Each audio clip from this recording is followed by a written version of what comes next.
Cambridge Muslim College now offers online courses that you can take at your own pace and in your own space. The course covers the various aspects and mysteries of the ritual prayer and how they relate to our contemporary life.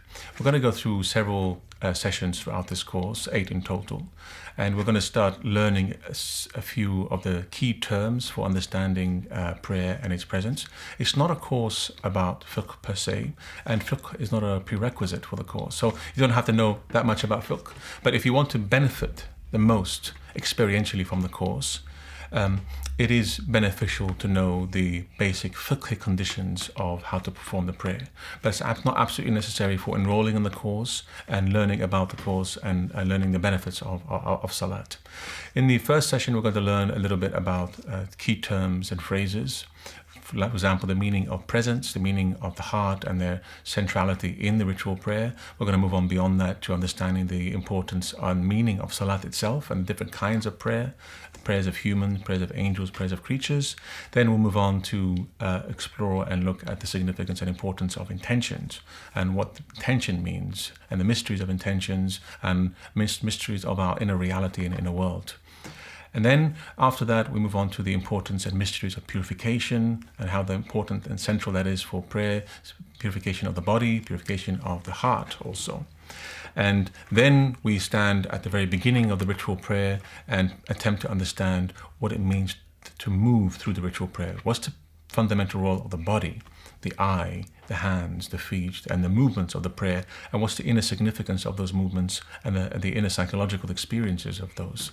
Then we move on to the crucial part of the course that looks at the importance of the divine word and how we recite the divine word and its significance and its role in welling up or creating those mysteries and experiences in prayer. And finally, we're going to end up with a wonderful session on the fundamental nature of witnessing God and having a vision of God and the crucial role of the imagination in prayer. Don't forget to do the exercises at every session, at the end of every session. Do the course at your own pace. It's recommended that you do exercise after every session. Wait a while, practice it in your daily ritual prayer, and then come to the next session and the third session and the fourth session until you finish the course. That relationship between the theoretical knowledge part of the course and your own practices is vital and important to allow your experiences to mature and to grow. At the very end of the course, we're going to have 8 or 9 thematic meditations and reflections on the implications of prayer for our day-to-day life, covering issues and topics ranging from creativity, art, imagination, to our relationship to nature, time, and our relationship to other faiths. I hope you enjoy the course. My name is Samir Mahmood. If you have any questions before, during, or after the course, don't hesitate to email me. Visit cambridgemuslimcollege.ac.uk for more information. Cambridge Muslim College, training the next generation of Muslim thinkers.